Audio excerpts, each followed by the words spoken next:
Connecting with the divine with your eyes closed is meditation.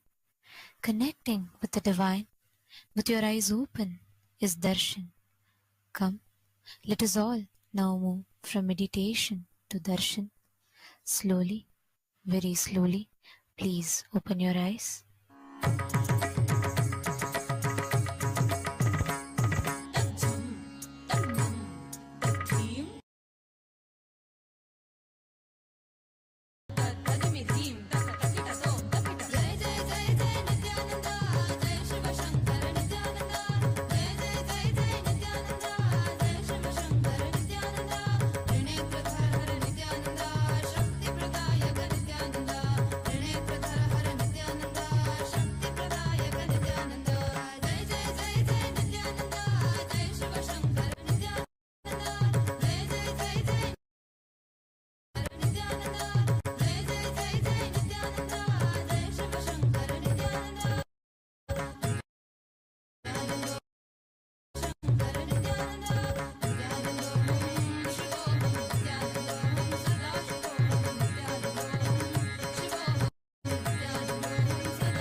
में जो लगे नहीं इतना आसान just chill इतना भी नहीं मुश्किल बात बनेगी संपूर्ति जब साथ है तो आओ एक दीक्षा की तो बात है सारी दुनिया में मगर एक ही इंसान उप्स not इंसान ये है भगवान जय जय जय जय नित्यानंदा जय शिव शंकर नित्यानंदा जय जय जय जय नित्यानंदा जय Shiv Shankar Nityananda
नित्यानंदों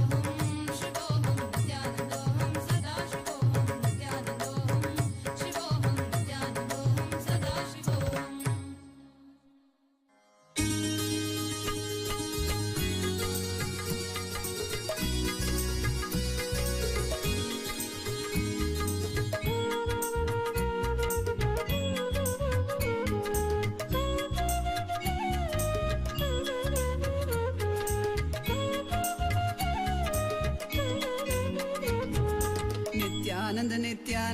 Around 5,000 years ago, at the end of Mahabharat War, the ancient enlightened Hindu civilization consisted of 10,000 Hindu traditions, or sampradayas, that existed in 56 Hindu nations, 200 Hindu kingdoms, 1,700 Hindu provinces that covered more than 6 million kilometers square of Asia. The Supreme Pontiff of Hinduism, SPH, Bhagavan Sri Nithyananda Paramashivoham, is the reviver of KAILASA, this ancient enlightened Hindu civilizational nation. KAILASA is an unbroken cultural, religious, historical, civilizational, and sovereign continuation and revival of multiple of these historical Hindu sovereign states and Hindu ecclesiastical entities. The unbroken continuity of these ancient Hindu nations through KAILASA results in the legal recognition of KAILASA as per the international customary law, particularly the doctrine of continuity. The international law, the doctrine of continuity, implies that upheavals and revolutions within a country, changes in government, territorial adjustments, measures taken during military occupation, or other internal transformations do not negate the existence of the country, do not affect the legal personality and international obligations of the country or state. The Vienna Convention on Succession of States in respect of treaties, 1978, addresses these principles of the doctrine of continuity as it outlines international law during situation of state succession or continuation. International law recognizes a state's legal personality by recognizing its identity. This perspective extends even during the period when the given state or country is annexed or occupied by a foreign power. Even in such cases, the legal personality of the state is considered to persist, enabling its subsequent re-establishment. Historical examples dating back to the 18th century include cases like Portugal and Genoa that were re-established after the Vienna Congress of 1815. More recent examples include countries such as Poland, Ethiopia, Czechoslovakia, Albania, and Austria that were re-established after World War II. Even when a nation is deprived of its territory, the nation continues to exist. Its sovereignty and international legal personality continues to persist. The Dalai Lama, as the spiritual and temporal leader of Tibet, exemplifies this principle. In 1959, the Dalai Lama was exiled and forced to flee. Despite the challenges faced, the Dalai Lama continues to advocate for the preservation of Tibetan culture and garners worldwide support for Tibetan autonomy on the global stage. Similarly, from 1309 to 1376, the Pope of Catholicism had been in exile in Avignon. Despite this, he was recognized as the head of state as well as head of the church and given full privileges of the position after their return to Rome. Even in 1861, much of the papal territories had been lost, leaving the Pope with no sovereign territory other than the papal residence and related buildings. Yet his temporal powers were still acknowledged. He was recognized as a head of state, and later, the Lateran Treaty of 1929 formally re-established papal sovereignty over the Vatican City. The Sovereign Order of Malta further exemplifies this principle, retaining international recognition as a sovereign entity despite the permanent loss of their territory upon Napoleon's invasion in June 1798. Despite such permanent loss of territory, the sovereignty and the international legal personality of the Sovereign Order of Malta continue to persist. Much later in 1894, the order settled in Rome and acquired two properties, the Magistral Palace and the Magistral Villa that received extraterritorial status. Today, the order maintains diplomatic relations with 112 countries, issues its own diplomatic passports, currency stamps, and vehicle registration plates, and has been granted observer status in the United Nations. All these examples of state re-establishment illustrate the principle of continuity of states, as per international law, that a state's legal personality persists over time. A nation continues to exist even after a complete loss of territory. A far more striking example is of the oceanic countries, which are under the threat of their entire nation being drowned and submerged due to rising sea levels owing to global warming. In response to such existential threat of climate change, Pacific Island nations, including Tuvalu, have enacted constitutional amendments and made international declarations affirming that their nation and their sovereign rights will continue to persist, despite their entire territory being lost to the sea. This proactive stance is highlighted in the Constitution of Tuvalu Act 2023 and the Pacific Islands Forum Declaration of 2021. The Supreme Pontiff of Hinduism, Bhagavan Sri Nithyananda Paramashivoham, through the line of succession is the present 203rd Emperor of the Hindu Sovereign Kingdom of Surangi Samrajya. He was crowned on the 31st of December 2004 at the age of 26. Thus, by very same principles of the doctrine of continuity, through which the international legal personality of Portugal, Genoa, Poland, Ethiopia, Czechoslovakia, Albania, Austria, Vatican, Tibet, Sovereign Order of Malta, and several other nations has been recognized despite having undergone a period of exile, annexation, occupation by a foreign power, or despite loss of territory. The SPH Nithyananda Paramashivoham, through well-established legal and historical facts about the Hindu sovereign state of the Surangi Samrajyam, derives all sovereign rights and powers of the royal lineage of the Surangi Samrajyam as its 203rd sovereign emperor, from his inheritance and continuation of the unbroken succession of the kingdom of Surya Vamsa Surangi Samrajyam Sarvanapitha.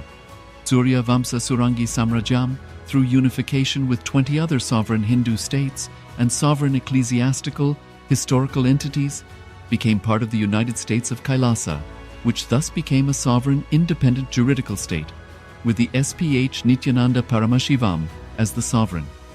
Just as how the oceanic nations like Tuvalu have safeguarded their sovereignty from the existential threat of total submersion by amending their constitution and asserting that their sovereignty will persist regardless of the loss of their territory, KAILASA, which is a sovereign continuation of 21 sovereign Hindu states and sovereign ecclesiastical historical entities, is also reviving and continuing the Kumari Kandam Hindu nations that got submerged. As per the doctrine of continuity, these facts imply that the Kailasa's statehood is recognized by international law and manifests as a natural outcome of well-established historical legal facts. Share your time, talent, and treasure. Become part of KAILASA. Sign up as an eCitizen https://kailasa.ecitizen.info.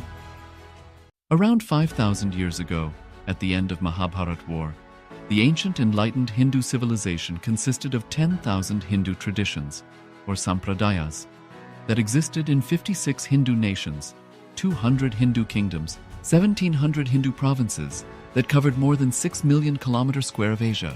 The Supreme Pontiff of Hinduism, SPH, Bhagavan Sri Nithyananda Paramashivoham, is the reviver of KAILASA, this ancient enlightened Hindu civilizational nation. KAILASA is an unbroken cultural, religious, historical, civilizational, and sovereign continuation and revival of multiple of these historical Hindu sovereign states and Hindu ecclesiastical entities. The unbroken continuity of these ancient Hindu nations through KAILASA results in the legal recognition of KAILASA as per the international customary law, particularly the doctrine of continuity. The international law, the doctrine of continuity, implies that upheavals and revolutions within a country, changes in government, territorial adjustments, measures taken during military occupation, or other internal transformations do not negate the existence of the country, do not affect the legal personality and international obligations of the country or state. The Vienna Convention on Succession of States in respect of treaties, 1978, addresses these principles of the doctrine of continuity as it outlines international law during situation of state succession or continuation. International law recognizes a state's legal personality by recognizing its identity. This perspective extends even during the period when the given state or country is annexed or occupied by a foreign power. Even in such cases, the legal personality of the state is considered to persist, enabling its subsequent re-establishment. Historical examples dating back to the 18th century include cases like Portugal and Genoa that were re-established after the Vienna Congress of 1815. More recent examples include countries such as Poland, Ethiopia, Czechoslovakia, Albania, and Austria that were re-established after World War II. Even when a nation is deprived of its territory, the nation continues to exist. Its sovereignty and international legal personality continues to persist. The Dalai Lama, as the spiritual and temporal leader of Tibet, exemplifies this principle. In 1959, the Dalai Lama was exiled and forced to flee. Despite the challenges faced, the Dalai Lama continues to advocate for the preservation of Tibetan culture and garners worldwide support for Tibetan autonomy on the global stage. Similarly, from 1309 to 1376, the Pope of Catholicism had been in exile in Avignon. Despite this, he was recognized as the head of state as well as head of the church and given full privileges of the position after their return to Rome. Even in 1861, much of the papal territories had been lost, leaving the Pope with no sovereign territory other than the papal residence and related buildings. Yet his temporal powers were still acknowledged. He was recognized as a head of state, and later, the Lateran Treaty of 1929 formally re-established papal sovereignty over the Vatican City. The Sovereign Order of Malta further exemplifies this principle, retaining international recognition as a sovereign entity despite the permanent loss of their territory upon Napoleon's invasion in June 1798. Despite such permanent loss of territory, the sovereignty and the international legal personality of the Sovereign Order of Malta continued to persist. Much later in 1894, the order settled in Rome and acquired two properties, the Magistral Palace and the Magistral Villa that received extraterritorial status. Today, the order maintains diplomatic relations with 112 countries, issues its own diplomatic passports, currency, stamps, and vehicle registration plates, and has been granted observer status in the United Nations. All these examples of state re-establishment illustrate the principle of continuity of states, as per international law, that a state's legal personality persists over time. A nation continues to exist even after a complete loss of territory. A far more striking example is of the oceanic countries, which are under the threat of their entire nation being drowned and submerged due to rising sea levels owing to global warming. In response to such existential threat of climate change, Pacific Island nations, including Tuvalu, have enacted constitutional amendments and made international declarations affirming that their nation and their sovereign rights will continue to persist, despite their entire territory being lost to the sea. This proactive stance is highlighted in the Constitution of Tuvalu Act 2023 and the Pacific Islands Forum Declaration of 2021. The Supreme Pontiff of Hinduism, Bhagavan Sri Nithyananda Paramashivoham, through the line of succession is the present 203rd Emperor of the Hindu Sovereign Kingdom of Surangi Samrajya. He was crowned on the 31st of December 2004 at the age of 26. Thus, by very same principles of the doctrine of continuity, through which the international legal personality of Portugal, Genoa, Poland, Ethiopia, Czechoslovakia, Albania, Austria, Vatican, Tibet, Sovereign Order of Malta, and several other nations has been recognized despite having undergone a period of exile, annexation, occupation by a foreign power, or despite loss of territory. The SPH Nithyananda Paramashivoham, through well-established legal and historical facts about the Hindu sovereign state of the Surangi Samrajyam, derives all sovereign rights and powers of the royal lineage of the Surangi Samrajyam as its 203rd sovereign emperor, from his inheritance and continuation of the unbroken succession of the kingdom of Surya Vamsa Surangi Samrajyam Sarvanapitha. Surya Vamsa Surangi Samrajyam, through unification with 20 other sovereign Hindu states and sovereign ecclesiastical, historical entities, became part of the United States of KAILASA, which thus became a sovereign, independent juridical state, with the SPH Nithyananda Paramashivoham as the sovereign. Just as how the oceanic nations like Tuvalu have safeguarded their sovereignty from the existential threat of total submersion by amending their constitution and asserting that their sovereignty will persist regardless of the loss of their territory, KAILASA, which is a sovereign continuation of 21 sovereign Hindu states and sovereign ecclesiastical historical entities, is also reviving and continuing the Kumari Kandam Hindu nations that got submerged. As per the doctrine of continuity, these facts imply that the Kailasa's statehood is recognized by international law and manifests as a natural outcome of well-established historical legal facts. Share your time, talent, and treasure. Become part of KAILASA. Sign up as an eCitizen https://kailasa.ecitizen.info. Around 5,000 years ago, at the end of Mahabharat War, the ancient enlightened Hindu civilization consisted of 10,000 Hindu traditions, or sampradayas, that existed in 56 Hindu nations, 200 Hindu kingdoms, 1,700 Hindu provinces that covered more than 6 million kilometers square of Asia. The Supreme Pontiff of Hinduism, SPH, Bhagavan Sri Nithyananda Paramashivoham, is the reviver of KAILASA, this ancient, enlightened Hindu civilizational nation. KAILASA is an unbroken cultural, religious, historical, civilizational, and sovereign continuation and revival of multiple of these historical Hindu sovereign states and Hindu ecclesiastical entities. The unbroken continuity of these ancient Hindu nations through KAILASA results in the legal recognition of KAILASA as per the international customary law, particularly the doctrine of continuity. The international law, the doctrine of continuity, implies that upheavals and revolutions within a country, changes in government, territorial adjustments, measures taken during military occupation, or other internal transformations do not negate the existence of the country. do not affect the legal personality and international obligations of the country or state. The Vienna Convention on Succession of States in Respect of Treaties, 1978, addresses these principles of the doctrine of continuity as it outlines international law during situation of state succession or continuation. International law recognizes a state's legal personality by recognizing its identity. This perspective extends even during the period when the given state or country is annexed or occupied by a foreign power. Even in such cases, the legal personality of the state is considered to persist, enabling its subsequent re-establishment.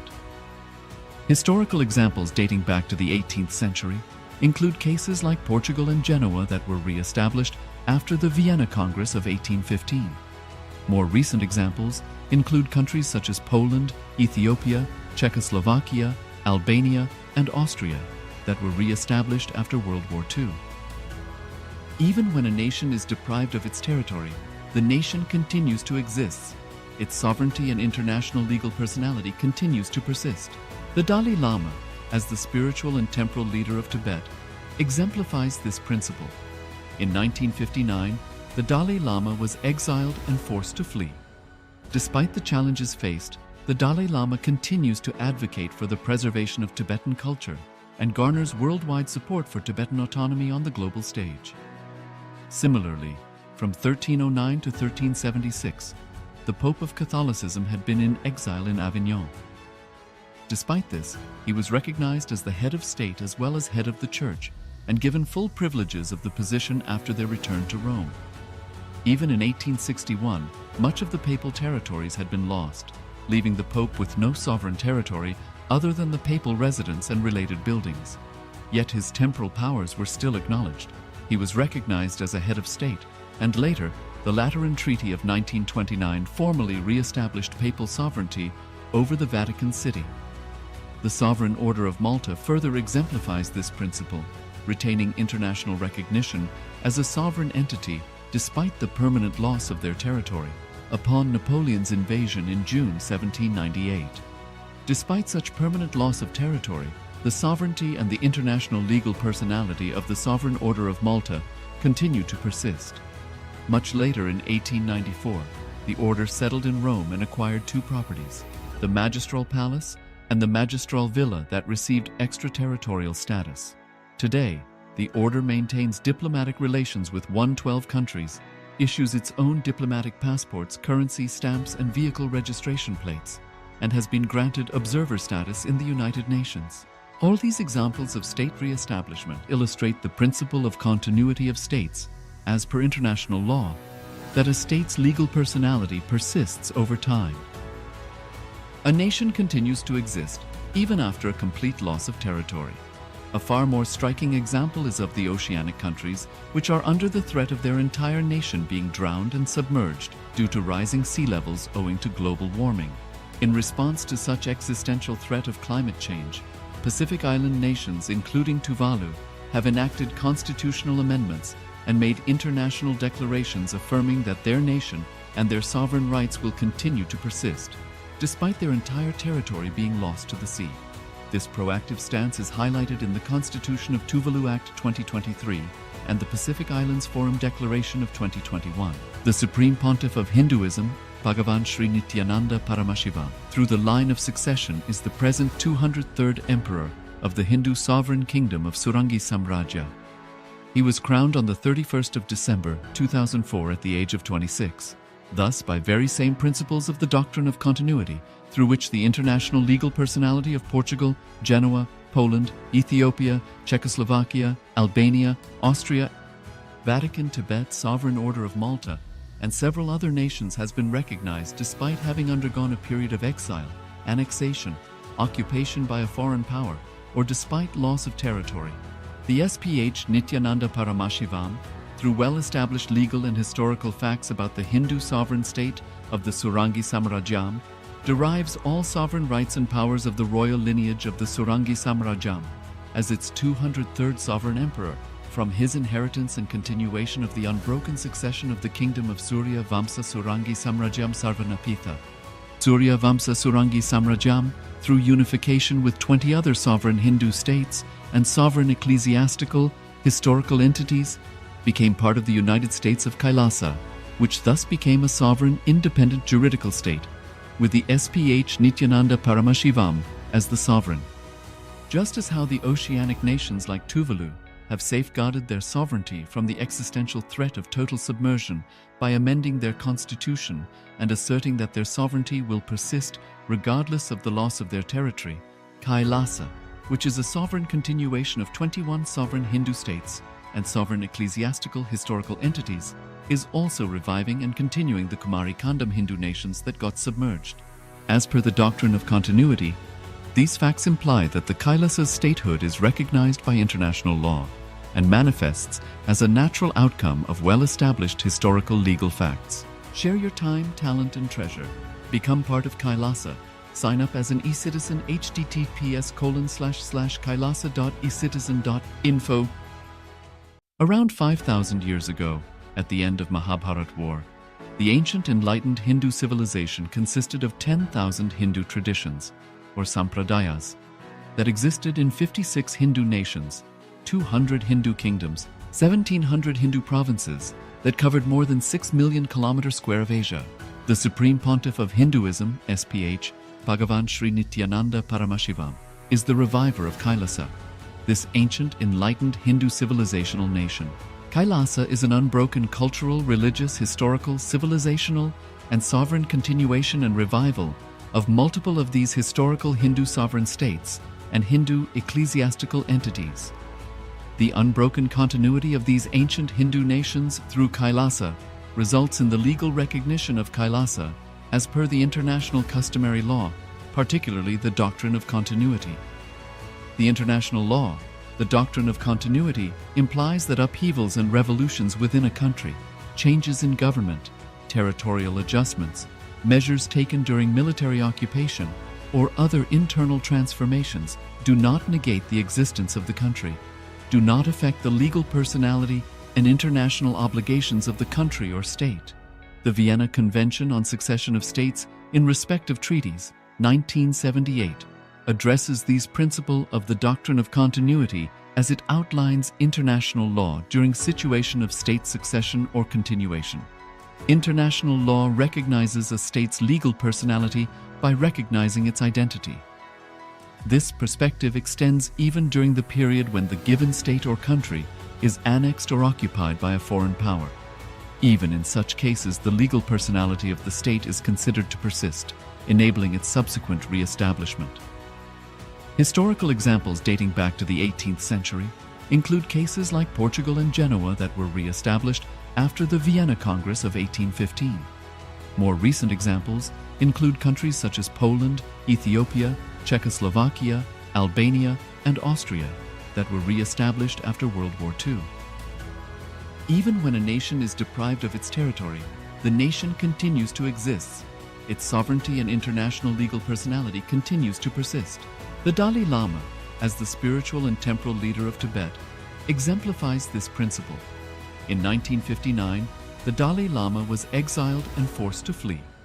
Despite the challenges faced, the Dalai Lama continues to advocate for the preservation of Tibetan culture and garners worldwide support for Tibetan autonomy on the global stage. Similarly, from 1309 to 1376, the Pope of Catholicism had been in exile in Avignon.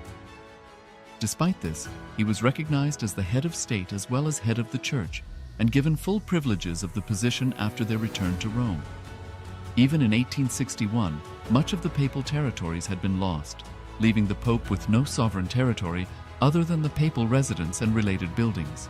Yet his temporal powers were still acknowledged. He was recognized as a head of state, and later, the Lateran Treaty of 1929 formally re-established papal sovereignty over the Vatican City.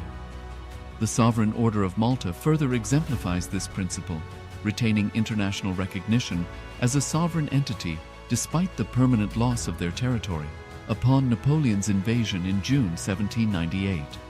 Despite such permanent loss of territory, the sovereignty and the international legal personality of the Sovereign Order of Malta continued to persist. Much later in 1894, the order settled in Rome and acquired two properties, the Magistral Palace and the magistral villa that received extraterritorial status. Today, the order maintains diplomatic relations with 112 countries, issues its own diplomatic passports, currency stamps, and vehicle registration plates, and has been granted observer status in the United Nations. All these examples of state re-establishment illustrate the principle of continuity of states, as per international law, that a state's legal personality persists over time. A nation continues to exist even after a complete loss of territory. A far more striking example is of the oceanic countries, which are under the threat of their entire nation being drowned and submerged due to rising sea levels owing to global warming. In response to such existential threat of climate change, Pacific Island nations, including Tuvalu, have enacted constitutional amendments and made international declarations affirming that their nation and their sovereign rights will continue to persist, despite their entire territory being lost to the sea. This proactive stance is highlighted in the Constitution of Tuvalu Act 2023 and the Pacific Islands Forum Declaration of 2021. The Supreme Pontiff of Hinduism, Bhagavan Sri Nithyananda Paramashivoham, through the line of succession is the present 203rd Emperor of the Hindu Sovereign Kingdom of Surangi Samrajya. He was crowned on the 31st of December 2004 at the age of 26. Thus, by very same principles of the doctrine of continuity, through which the international legal personality of Portugal, Genoa, Poland, Ethiopia, Czechoslovakia, Albania, Austria, Vatican, Tibet, Sovereign Order of Malta, and several other nations has been recognized despite having undergone a period of exile, annexation, occupation by a foreign power, or despite loss of territory. The SPH Nithyananda Paramashivoham, through well-established legal and historical facts about the Hindu sovereign state of the Surangi Samrajyam, derives all sovereign rights and powers of the royal lineage of the Surangi Samrajyam as its 203rd sovereign emperor, from his inheritance and continuation of the unbroken succession of the kingdom of Surya Vamsa Surangi Samrajyam Sarvanapitha. Surya Vamsa Surangi Samrajyam, through unification with 20 other sovereign Hindu states and sovereign ecclesiastical, historical entities, became part of the United States of KAILASA, which thus became a sovereign, independent juridical state, with the SPH Nithyananda Paramashivoham as the sovereign. Just as how the oceanic nations like Tuvalu have safeguarded their sovereignty from the existential threat of total submersion by amending their constitution and asserting that their sovereignty will persist regardless of the loss of their territory, KAILASA, which is a sovereign continuation of 21 sovereign Hindu states and sovereign ecclesiastical historical entities, is also reviving and continuing the Kumari Kandam Hindu nations that got submerged. As per the doctrine of continuity, these facts imply that the Kailasa's statehood is recognized by international law and manifests as a natural outcome of well-established historical legal facts. Share your time, talent, and treasure. Become part of KAILASA.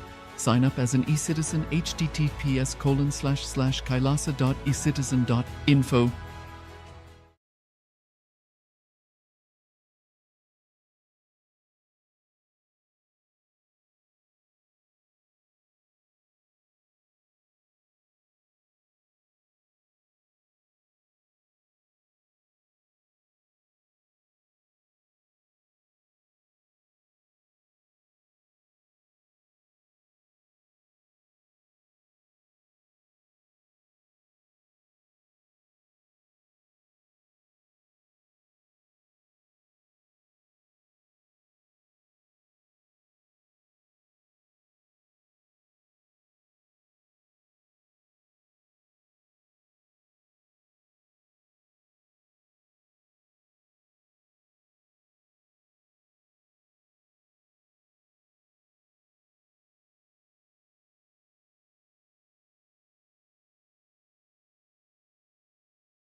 The king of China in the border.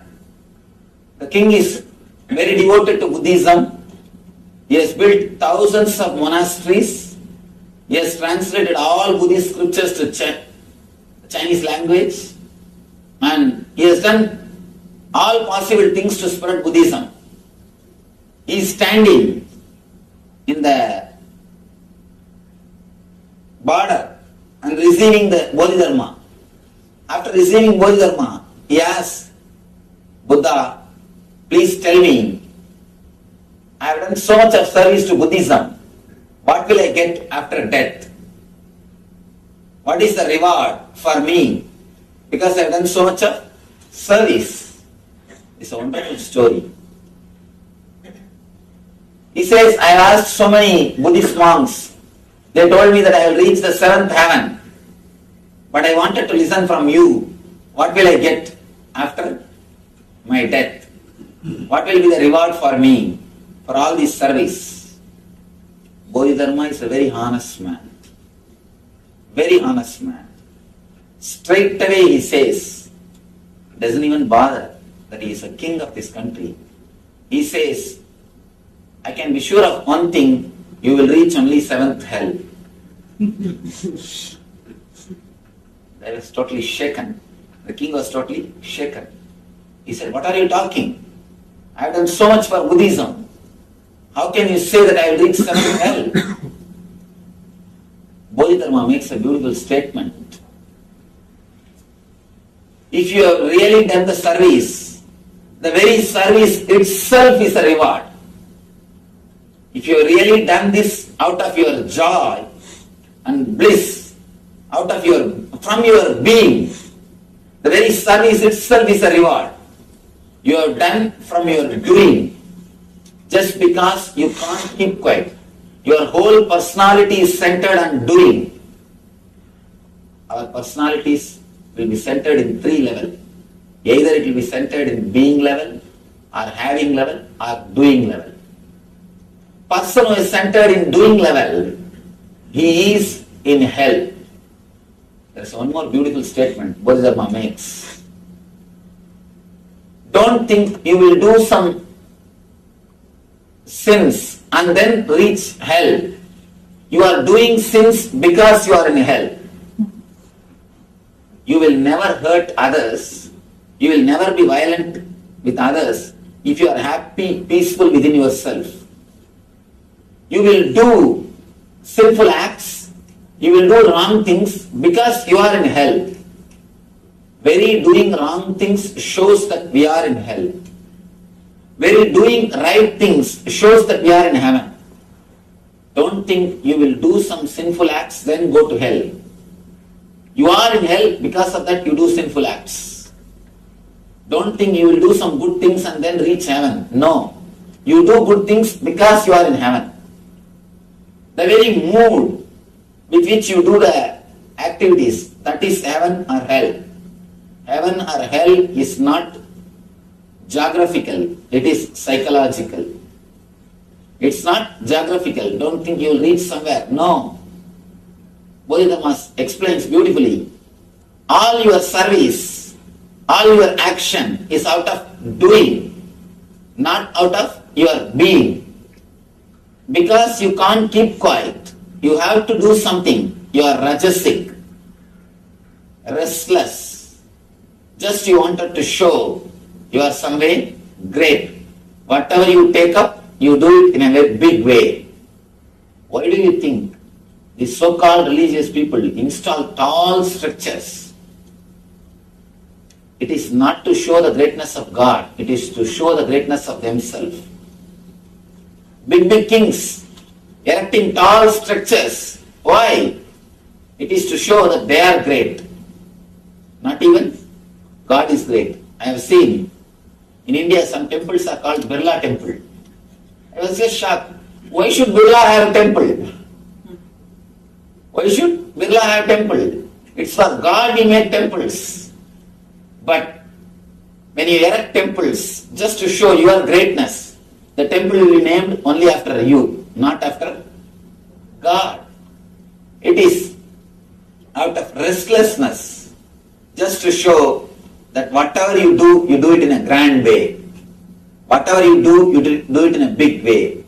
When you do the service just out of restlessness, out of doing, it will create only hell for others and for you. That's the first thing. Next thing, not only service, anything you do out of doing, anything you do out of restlessness will create only more confusion, more questions within yourself. I have seen many people coming and asking me, Swamiji, somehow I don't believe in my profession. How can I practice it?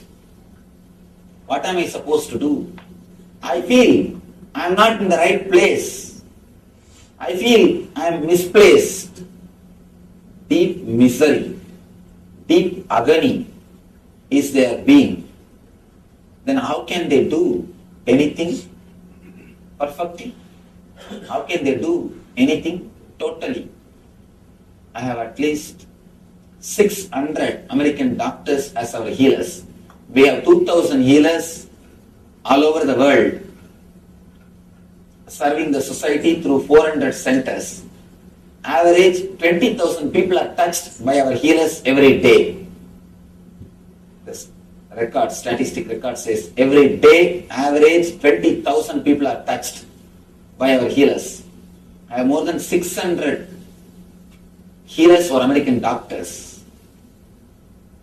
I have seen many doctors coming and asking me, Swamiji, somehow I feel I am not in the right place, or I am not doing what I feel. What can I do? How can I do? What should I do? How to go about? Understand, it is not important what you are doing. It is important how your being is. Whether you practice this profession or any other profession, if your being is not tuned with yourself, you will feel the same restlessness. Don't think by changing profession or by changing house or by changing wife, you can come out of this problem. No. Only by changing the inner space, we can come out of this problem. We can feel more in tune. The next level, people are centered on having. This another one kind of restlessness. Continuously acquiring things but never enjoying. Continuously acquiring things but never living or enjoying them. I have seen people continuously they acquire. When you are sitting in an ordinary car, you think of SUV. When you are in SUV, you think of Mercedes.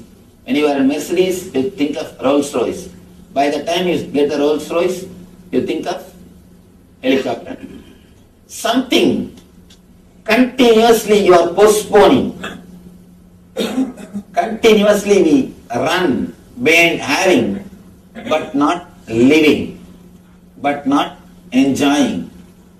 The persons who are centered in the level of I, they are centered in the level of doing, just for the sake of ego. The persons who are centered on having, they are centered in the level of mind. I and mind. I is continuously doing, mind is continuously having. Continuously you try to expand your boundary. Continuously we try to change the outside things. Continuously wanted to expand our boundary. I have seen people, if they have 5 acres, they will be standing near the boundary and try to expand the boundary little more. Suddenly, by fortune, someday if their boundaries, if they are given 500 acres, again they will be standing near the fence and try to push the boundary just few inches, just 3-4 feet. Whether it is 5 acre or 500 acre, these people are going to stay only near boundary. They are bound to be near boundary. They can't stay inside the home happily. Continuously pushing the boundary. Continuously trying to expand the boundary. These kind of personalities are based on having. they will feel happy, they will feel secure, they will feel relaxed only when they continuously possess more and more and more things. Deep feeling of insecurity, the fear is what makes you to have more greed and continuously trying to possess things. Continuously possessing things is nothing but deep insecurity feeling. If you penetrate your being a little deeply, we can understand. It is nothing but feeling deeply insecure. All our possessions, the idea of possessing continuously more and more things is just because of fear, just because of feeling of insecurity. We think, let this be with us, let this be with us. You feel your boundary is more. You feel if you have more things, you will not be taken away from this world. We usually feel if we have more friends, more relatives, more things around us, we feel we are secure. We will not be taken away. There is a beautiful sloka in Mahabharata. Dharmaraja is a hero of the Mahabharata. He was questioned by a demigod. Beautiful question. Kimascharyam itap param. What is the great surprise in the planet Earth, in this universe? What's the greatest surprise which you are seeing in the universe? Dharma beautifully answers. Aganyagani bhutani gacchantiha yamamandiram seshas tiramischandi kimascharyam itap param. The running translation goes, every day we are seeing so many beings reaching the abode of Yama. Aganyagani bhutani gacchantiha yamamandiram. Every day we are seeing so many beings reaching the Yama's abode, the Lord of Death's house. But even after seeing, we feel that we are going to be here eternally. We are going to be here eternally.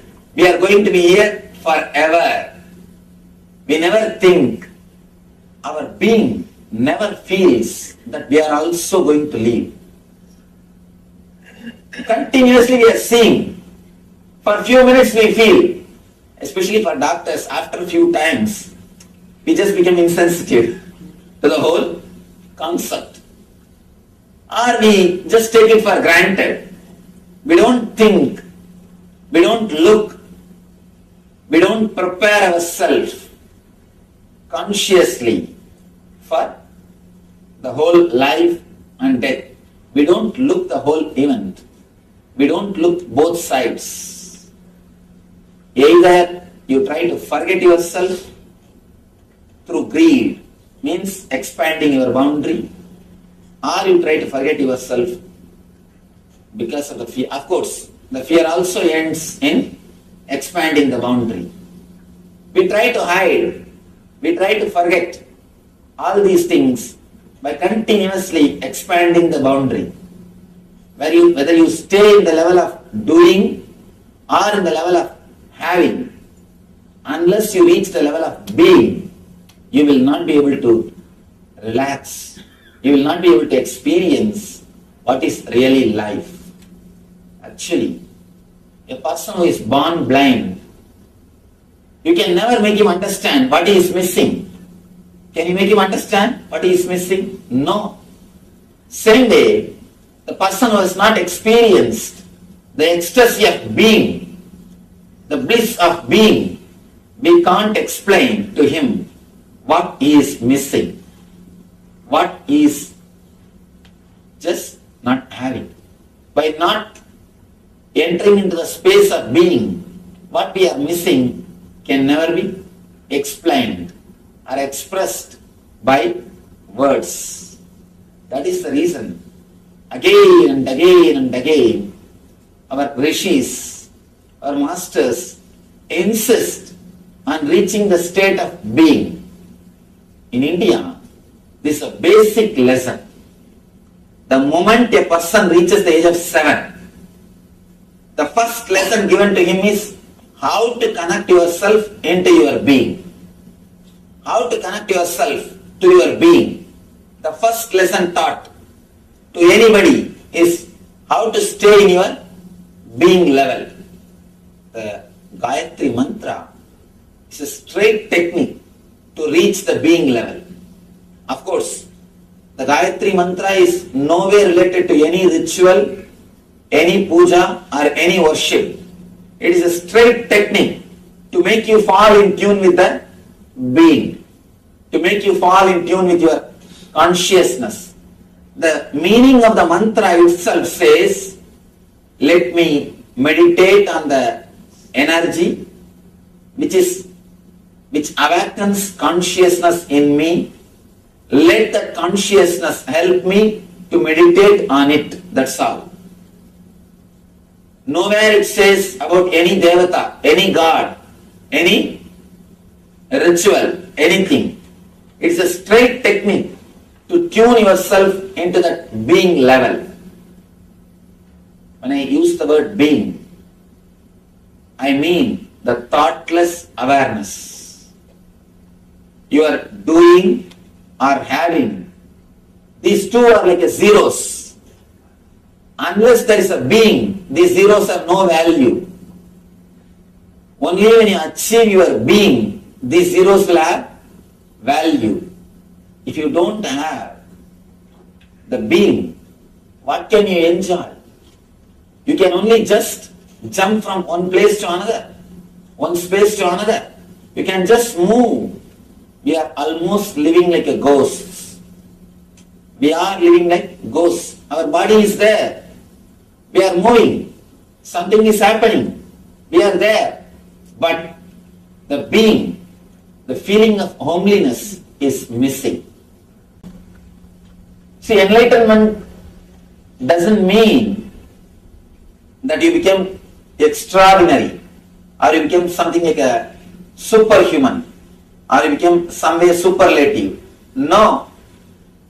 By enlightenment, you achieve one thing, a deep, homely feeling, deeply rooted, centered in your being. You will feel a deep relaxation. You have come home. You are in your space. There is no other supernatural powers or there is no other supernatural things associated with enlightenment. Having some supernatural power is no way related to enlightenment. Please understand. Some powers may express through enlightened person, that is different. But the powers are not criteria. Just doing some magic or a miracle is no way related to enlightenment. If magic or a miracle is the criteria for enlightenment or saintlyhood, P.C. Sarkar is the greatest saint. He does all possible magics, all possible miracles, which nobody can explain. So magic or supernatural things are not the real criteria of enlightenment. Enlightenment is a deep feeling or deep settledness or a total relaxation which happens inside your being. When you know your being, when you feel in tune with your being, or when you experience your energy, you achieve the state of enlightenment. Let me tell you an incident which happened in my life.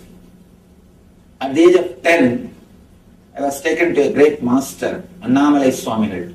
He was there in my native place, Thiruvannamalai. As a small boy, I was taken to him.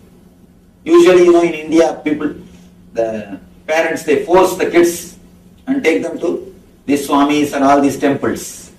I was also taken by force. He was talking to a group of Westerners. He was talking that we are not body, we are not disturbed. We will not have any pain or suffering. We are beyond pains. We are beyond suffering. All these high, great Vedantic ideas. He was talking. When I heard the first thing, I felt surprised. I was surprised. How can this be true? When my mom beats, I feel the pain. Of course, in India, kids will be beaten by parents. When my mother beats me, I feel the pain. When my teacher fires me, I feel the suffering. How can he say this statement? I went to the house and I wanted to experiment, test what he said. I took a knife and tried to cut myself. I cut my thigh to see whether I have pain or not. Of course, I had pain. I was taken to the doctor. They put the stitching and first aid, everything. They have done everything. After a few days, I went to that Swami again. I asked him, what is this? What did you teach? I went and cut myself. Why did you say all these things that we don't have pain and we don't have suffering? I went and tested it on myself. That Swami made a beautiful statement. Don't worry, my son. Do the small meditation technique. When time comes, you will understand what I said. Now you may not have understood. But when time comes, you will understand, realize what I said. Do this meditation. He taught me a simple technique of searching the source of your thoughts. Just start searching the source of your thoughts. So I said, all right, now you are teaching me the meditation, it's okay. But what about the pain which I am having? What about the suffering which I am having? Now I will do this meditation. This you could have told me earlier itself. What about the suffering? He told me the beautiful statement. Don't bother about this suffering. The courage to experiment the truth which you have is more than enough. That will liberate you.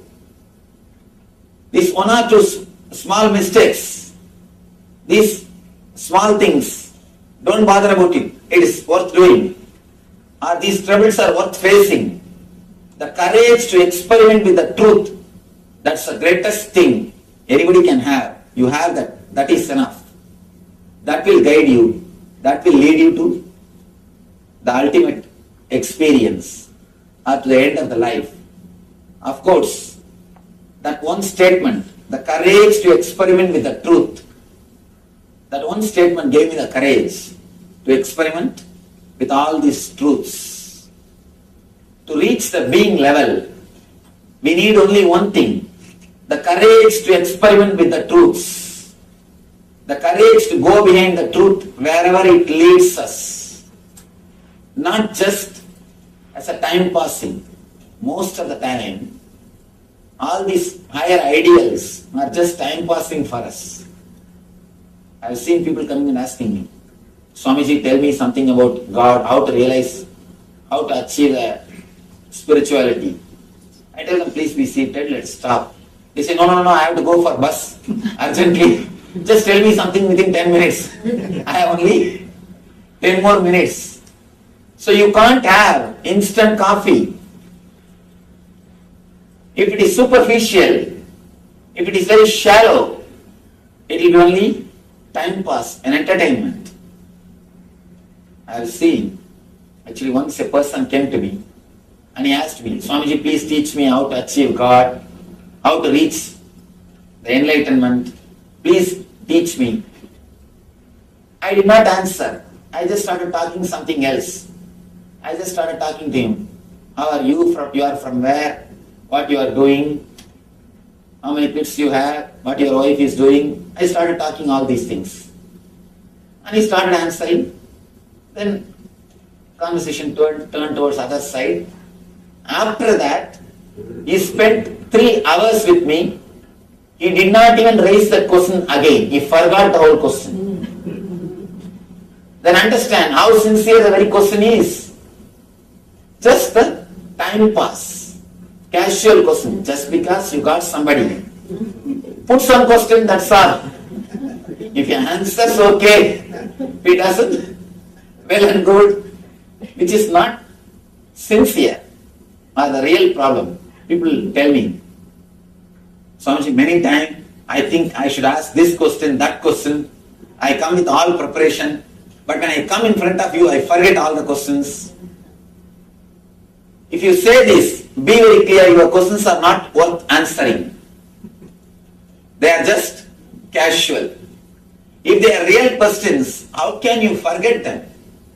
They will haunt you in your dreams, in your sleep, in your day. They will be continuously haunting you. If they are real questions, they will be continuously haunting you. If they are superficial, naturally, you will forget. The questions should become quest. Only when the questions become quest, you will be able to grow towards the higher consciousness. Only then you can reach the flowering of your being, what I call your consciousness or spirit. Take this only one message with you. Have the courage to experiment with the truth. Whatever you think as truth, you don't have to go for searching the highest ultimate truth. You can't say, let me first know the ultimate truth, then I will try to experiment with it. No. You will not know which is ultimate truth when you start. Whatever you think as truth, try to experiment with it. Have the courage to experiment the truth. That's the one and only way to reach the being. There is no other way. There is no other method. There is no other technique. No meditation technique will help than this one statement. Having courage to experiment with the truth. Actually, even with meditation, you will experiment. You will do meditation technique only when you have the courage to experiment the truth. Meditation is also the truth which you heard. Only if you have the courage, you will experiment with it. Otherwise, what will you do? Oh, 2 days, the Swami spoke really nicely. It's a good orator. Or you say, even though he looks very young, it's a good speaker.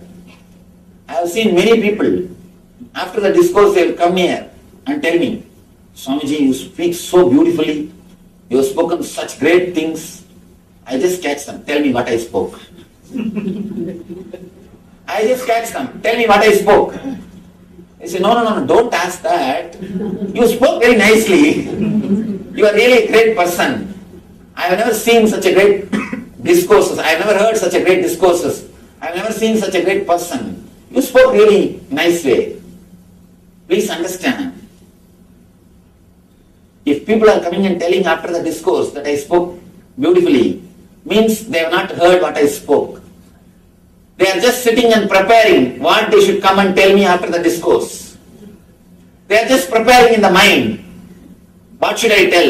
You see, you praise others just to get others' attention. Let's be very clear. We just praise others to get the attention of others, or expecting that they will also praise us. We just have to be too polite. We can't say directly, please praise me. We have to be a little diplomatic. We have to be a little polite. So naturally we have to use little courteous words, good words towards others, so that they will tell, oh, you are really a great person, very good person, you have such nice words for others, you are such beautiful person. We throw good words towards others, expecting that we will get them back.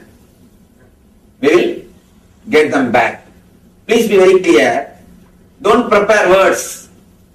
I have seen usually people, when they sit and listen, either they will be preparing the words which is against what I am uttering, arguing with themselves. No, I don't think this is truth. I don't think this is right. Or they will start believing and start coining the words how to praise me. By doing both, you are missing what is said. Please understand, if you are against, if you are continuously questioning, you are missing the truth which is expressed. If you are trying to praise, if you are trying to create words to praise me or to accept, again you are missing what is expressed. Both the way you are missing. That's why I tell people, whether you have negative attitude or positive attitude, both the way you are missing. What you need is not faith or doubt.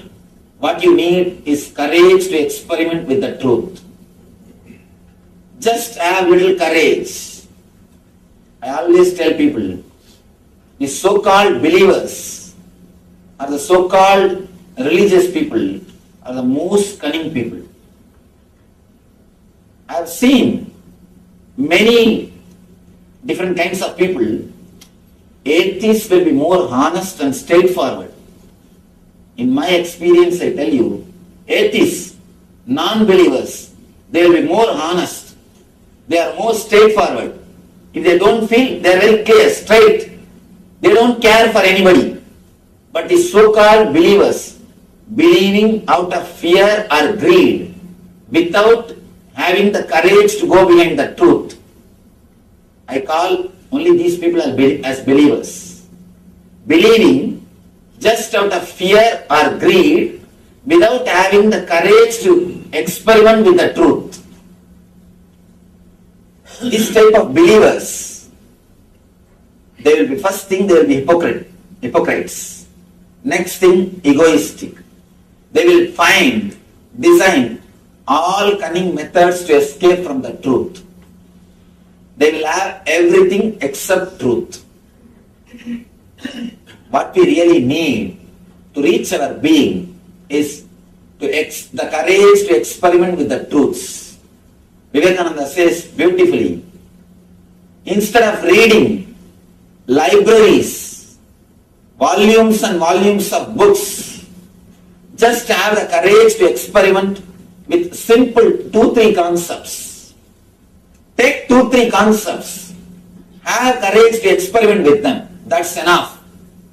Instead of reading volumes and volumes, instead of making yourself a great intellectual, just by reading without having the courage to experiment with the truths will make only our head more heavy, because you accumulate too much in the head.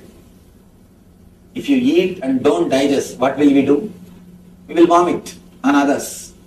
Same way, if you read and don't have the courage to experiment, you will catch people and start vomiting on them. Whatever we read, we will start vomiting on others. We will catch people and by force we will vomit on others. Understand? All we need is only one thing. If you forget everything else, whatever I have spoken on these 4 days, it's okay. Carry this one line as a message.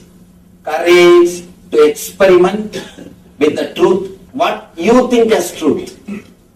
Whatever you think as the truth of life, have courage to experiment with it.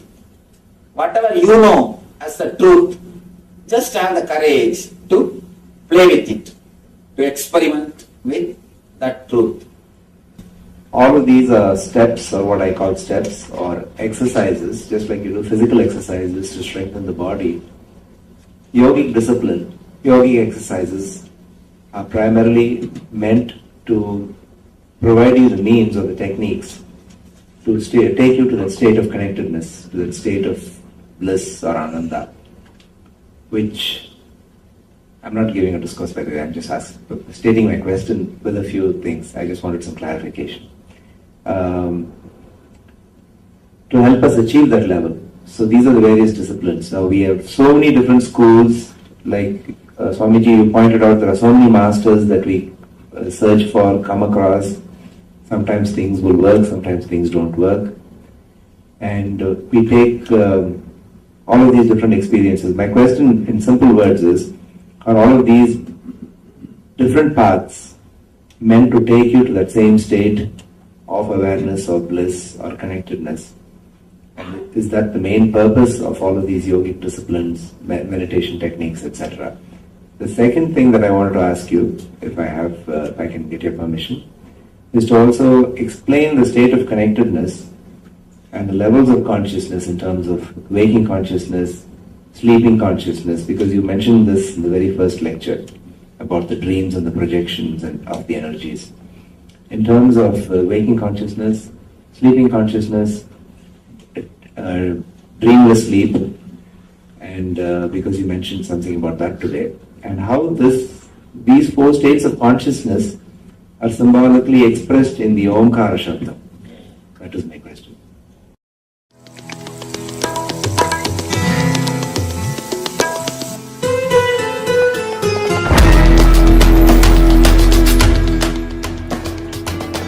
The ferociousness of seeking is powerful enough, like the fire of Kalabhairava, to burn everything which need to be burnt and destroyed inside you.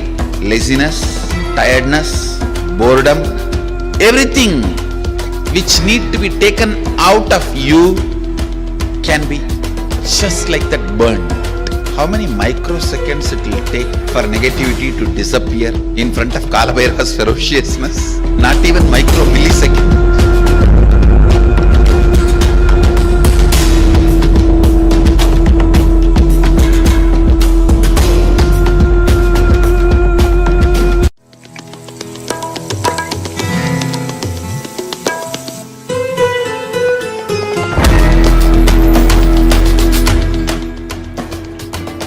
The ferociousness of seeking is powerful enough, like the fire of Kalabhairava, to burn everything which need to be burnt and destroyed inside you. Laziness, tiredness, boredom, everything which need to be taken out of you can be just like that burned. How many microseconds it will take for negativity to disappear in front of Kalabhairava's ferociousness? Not even micro millisecond.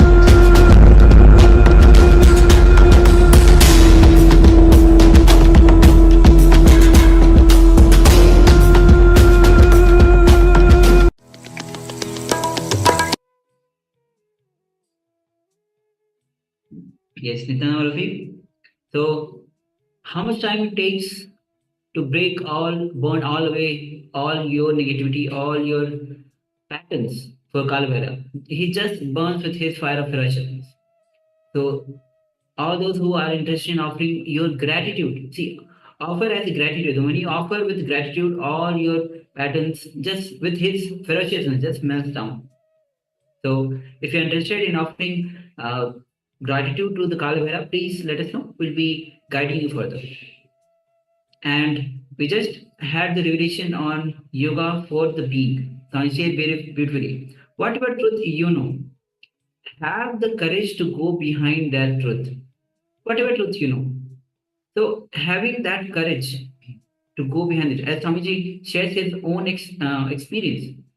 When Swami Annamalai was sharing sharing things to the people that you are beyond pain and suffering. He went to a home, cut his side to check that his statement whether I'm beyond pain or suffering or not. Of course, he didn't. Not only he had pain, he had suffering. A lot of blood came out. He went to hospital. But when he came back and asked him, "You told me this, but I had suffering. I had pain." Swami Annamalai says very beautifully that this courage to experiment with the truth will lead you beyond pain and beyond suffering. So that's why Swami says again and again, having the courage to experiment with the truth that you know. So with this, we'll be entering into the question answer on the being. So as we just had the revelation by Swamiji, so you might have so many questions regarding this. So any questions that you have, this is the question answer by the participant's question that has been asked by the participant, and Swamiji himself is replying to these questions. So let's come to the space of listening as we enter into this question and answer session with Swamiji.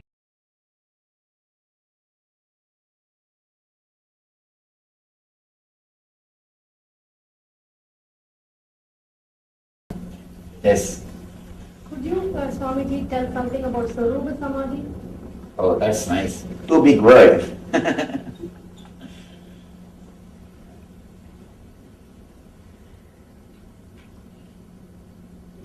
In Patanjali, there are different kinds of samadhis explained. Savikalpa Samadhi, Nirvikalpa Samadhi. This Swarupa Samadhi word is used in 4 places. Let me give you the brief explanation. Where all this Swarupa Samadhi's word is used. If you meditate on some Rupa of God and just become one with it, you don't have any other thought except that form, you reach the state of Swarupa Samadhi. In Swarupa Samadhi, there are few, I can say, types. There are few types of Swarupa Samadhis. You become part of that energy, or you become one with that energy. This is called, in Sanskrit they say beautifully, Sarupya Samadhi, Sayujya Samadhi, or Salokya Samadhi, Samipya Samadhi. Salokya means, for example, if you are meditating on Vishnu, if you are given the state, or if you are given the place in Vishnu Loka, it is called Salokya. If you are given the nearness, it is called Samipya. If you are given his own form, it is called Sarupya. If you just become one with him, it is called Sayujya. Of course, these are deeper levels. There is no need for us to do research on all these things. Just follow any one method, simply will reach the goal. Instead of analyzing too much about the goal, if we work on the path, that will be really helpful for us. Next. You talked about experiment the truth. What are your suggestions for dealing with the truth?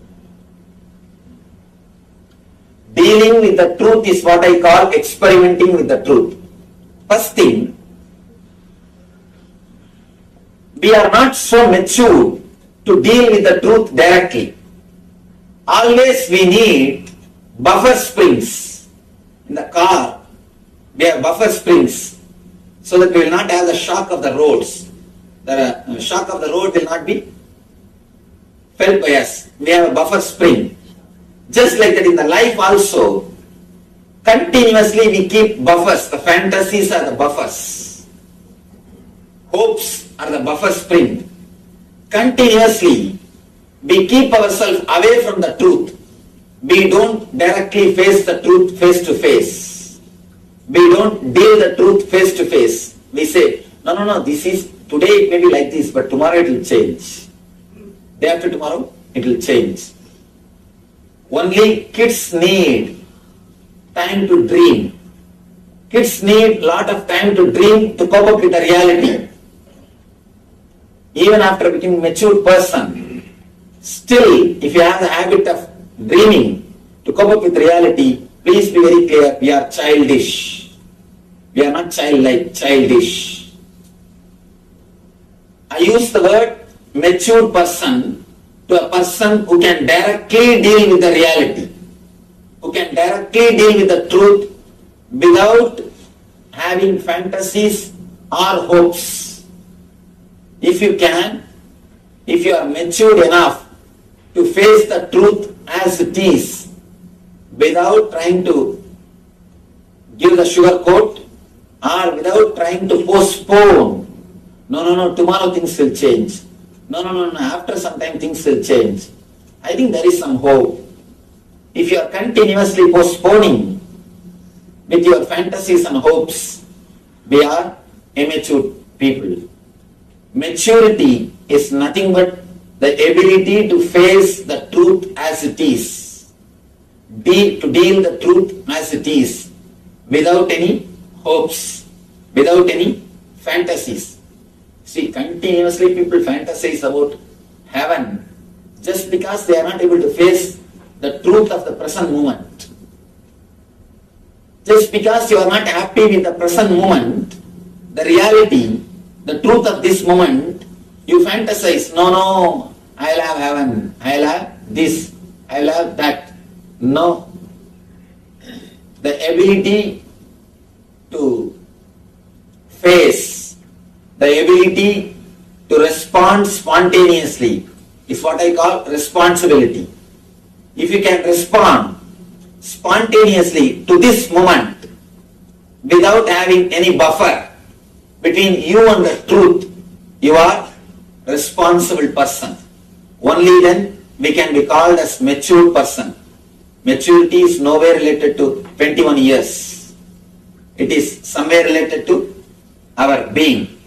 How much we are able to respond spontaneously to the present moment. How much we are able to respond to the truth as it is without having our own hopes, without having our own fantasies. So, whether you accept or not, whether you want it or not, you have to deal with the truth. Am I right? You have to deal. So deal with more mature consciousness. Why to deal grudging, grumbling? Or why try to escape from it? Just face it. Directly start living with it. And one more thing. Truth is like a diamond. It will polish you. It will mold you. It will make you a different person. It will transform you. I always tell people, whenever you feel insecure or totally shaken, facing the truth, some reality, some incidents which happens in your life, if it shakes your being, allow the shaking to happen. Let the truth shake you. Let the truth penetrate you. It will transform you. Truth is always intelligence. The truth will give you enough intelligence and energy to face the life. Only thing, when you try to protect yourself, when you carry some shield to escape from the truth, then you miss the whole thing. Then you miss the whole thing. If you hide yourself through some entertainment programs, some way turning yourself away from the reality, then you missed. You miss the whole thing. Whenever your being is depressed, whenever you face low mood, face it. Don't escape from it. If you try to escape through some entertainment, partying or drinking or TV or some media or magazine or some way, continuously it will be running behind you. The depression will not leave you. It is waiting. It will chase you. When you sit with yourself, it will come up. Don't try to escape from your being. Whatever is, whether it is guilt, low mood, or a depression, whatever is reality, face it. Let's see who else can face. If you are not ready to face your being, if you don't want to be with your being, nobody else will want to be with you. So be very clear. Only when you face the reality of your being, you will be able to be with yourself. So you have to face, you have to deal the reality. You have to see the truth, whether today or tomorrow. The earlier you see, better for yourself. All of these are steps, or what I call steps, or exercises, just like you do physical exercises to strengthen the body. Yogic discipline, yogic exercises are primarily meant to provide you the means or the techniques to take you to that state of connectedness, to that state of bliss or ananda, which I'm not giving a discourse, by the way, I'm just stating my question with a few things. I just wanted some clarification. To help us achieve that level. So these are the various disciplines. Now we have so many different schools, like Swamiji, you pointed out, there are so many masters that we search for, come across. Sometimes things will work, sometimes things don't work. And we take all of these different experiences. My question in simple words is, are all of these different paths meant to take you to that same state of awareness or bliss or connectedness? And is that the main purpose of all of these yogic disciplines, meditation techniques, etc.? The second thing that I wanted to ask you, if I can get your permission, is to also explain the state of connectedness and the levels of consciousness in terms of waking consciousness, sleeping consciousness, because you mentioned this in the very first lecture about the dreams and the projections and of the energies. In terms of waking consciousness, sleeping consciousness, dreamless sleep, and because you mentioned something about that today, and how these four states of consciousness are symbolically expressed in the Omkara Shabda. That is my question. Actually, two big questions. But the beauty is he's able to repeat it exactly. Usually, when I ask people to repeat the question, they just forget. Two big questions, especially about these four states. In the next session, I'll speak about these four states. About these four states, I'll speak about it in the next session. The first question which you asked, are these steps to put us in the bliss? They are not steps actually, they are techniques. When you use the word steps, it's like you do them and then reach the bliss. But when I say the word technique, I mean by doing it itself it will put you in the bliss. Not that you will do, master it, then reach the bliss. No. Very doing will put you in the bliss. It's like the earth will open and you will fall into the bliss. Not that you will walk and reach the bliss, just the earth will open and you will dissolve into the bliss. That's why I say these are techniques. Patanjali uses the right word, Ashtanga Yoga. Not 8 steps of yoga, 8 parts of yoga. Anga means parts, not steps. Always, almost all translations, they say 8 steps to yoga. The Sanskrit and English translation, there they miss the whole thing. It is not 8 steps to yoga, it is 8 parts of yoga, Anga.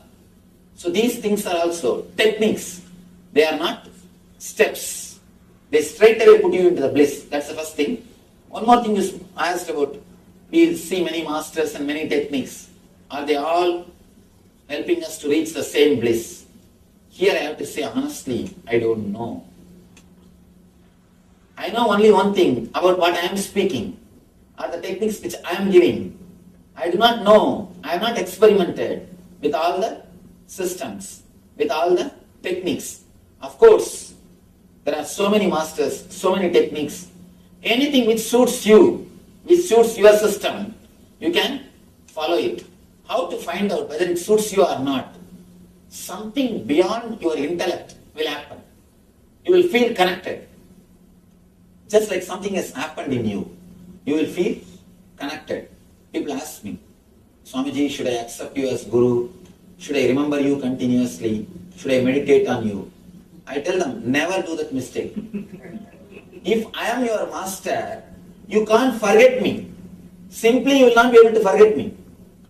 I will be there in your dreams, I will be there in your sleeping time, I will be there in your mind continuously. You will not be able to get me out of your consciousness. You will not be able to do anything. Simply you will see that continuously you are remembering me.